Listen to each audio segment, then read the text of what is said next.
بسم اللہ الرحمن الرحیم۔ السلام علیکم ورحمۃ اللہ وبرکاتہ۔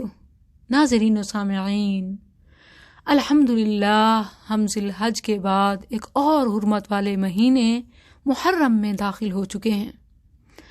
حرمت والے مہینوں کی شان یہ ہے کہ ان میں کی جانے والی چھوٹی چھوٹی نیکیاں باقی مہینوں میں کی جانے والی نیکیوں سے اجر و ثواب میں زیادہ بھاری اور وزنی ہوتی ہیں، کیونکہ ان مہینوں میں اللہ کو نیک اعمال زیادہ محبوب ہیں اور گناہ کے وہ کام جو عام مہینوں میں بھی منع ہیں حرمت والے مہینوں میں خاص طور پر منع کیے گئے ہیں۔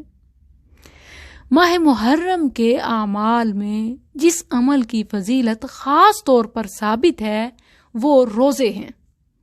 عن ابی ہریرہ رضی اللہ عنہ قال قال رسول اللہ صلی اللہ علیہ وسلم افضل الصیام بعد رمضان شہر اللہ المحرم وافضل الصلاة بعد الفریضہ صلاة اللیل، اخرجہ مسلم وابو داود والترمذی والنسائی۔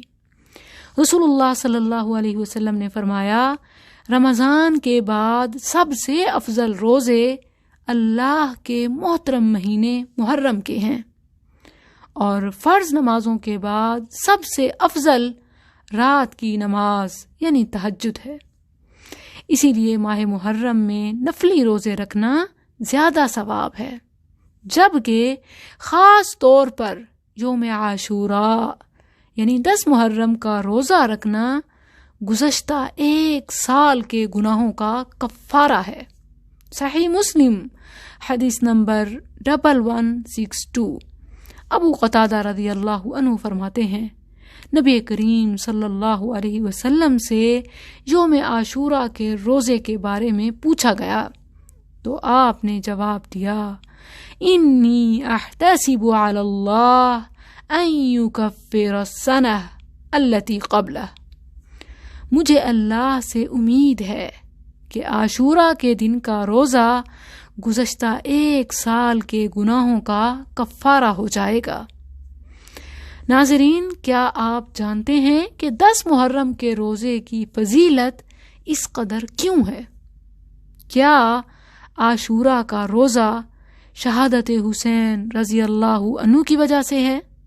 نہیں ناظرین، یہ بات بالکل ایسے ہے جیسے کہا جائے کہ محرم کی حرمت واقعہ کربلا کی وجہ سے ہے۔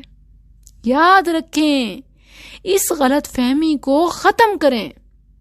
جس طرح محرم کی حرمت واقعہ کربلا سے بھی پہلے کی ہے، بلکہ قرآن کریم کے مطابق یوم خلق السماوات والارض، زمین و آسمان کی تخلیق سے ہی محرم کی حرمت ہے۔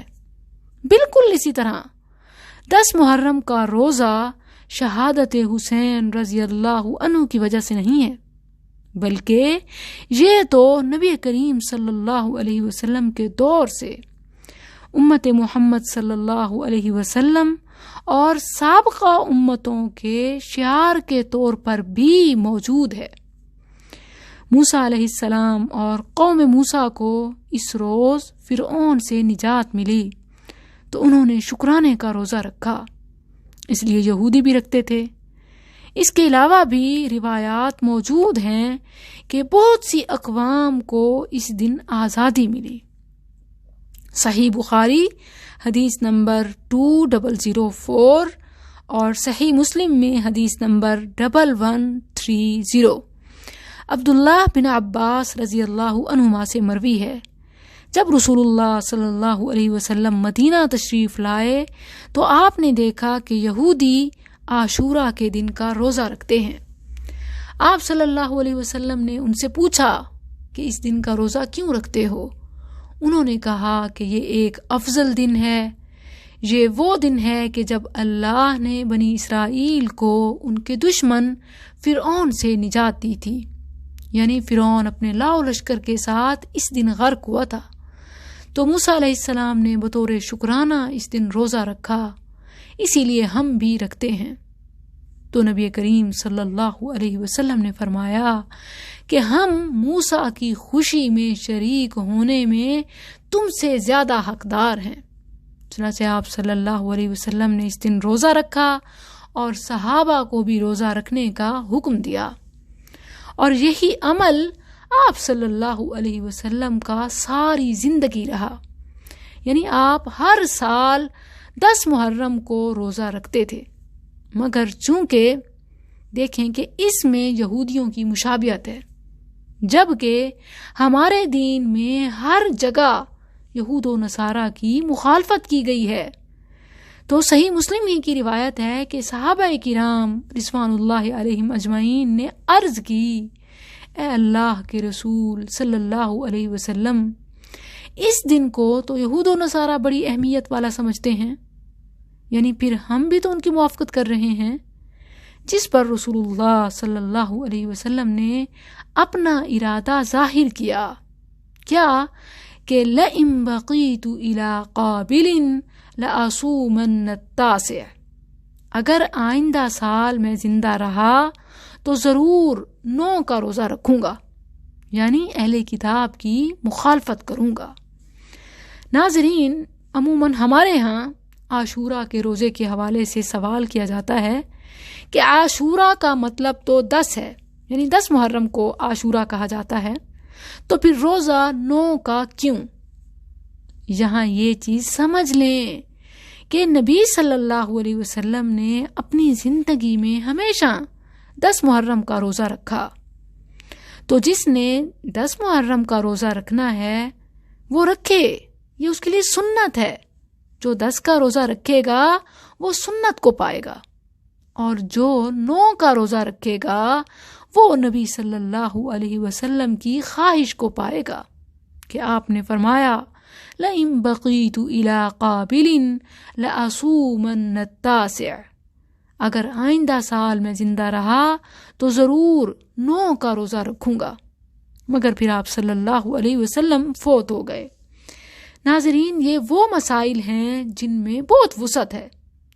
9 والا 10 کو اور 10 کا روزہ رکھنے والا 9 کے روزہ رکھنے والے کو غلط نہ کہے، اور جو دونوں یعنی 9 اور 10 دونوں کا روزہ رکھنا چاہے تو رکھے۔ محرم کے روزے تو ویسے بھی فضیلت والے ہیں۔ جن چیزوں میں وسعت ہے ان میں تنگ نظری ٹھیک نہیں ہے، کوئی کسی کو غلط نہیں کہہ سکتا۔ البتہ جو یہ روایات ہیں کہ صوموا یوم عاشوراء وخالفوا الیہود صوموا قبلہ یوما او بعدہ یوما، کہ 10 محرم کا اکیلا روزہ ٹھیک نہیں ہے کیونکہ اہل کتاب کی مشابہت ہے اور ان کی مخالفت کرو، یا تو 10 محرم کے ساتھ ایک دن پہلے 9 کا روزہ ملاؤ، یا پھر 10 کے بعد 11 کا روزہ رکھو، کہ اس طرح ان کی مخالفت ہو جائے گی۔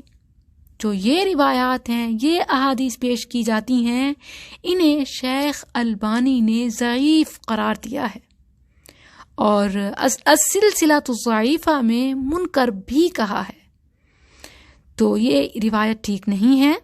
خلاصہ یہ ہے کہ 10 کا روزہ رکھنا سنت ہے، اور 9 کا روزہ نبی صلی اللہ علیہ وسلم کی خواہش ہے، اور محرم کے جتنے بھی روزے رکھنا چاہیں رکھیں، کہ سارے روزے فضیلت والے ہیں، اور خاص یوم عاشورہ کی فضیلت یہ ہے کہ یہ روزہ گزشتہ 1 سال کے گناہوں کا کفارہ بن جائے گا انشاءاللہ۔ السلام علیکم۔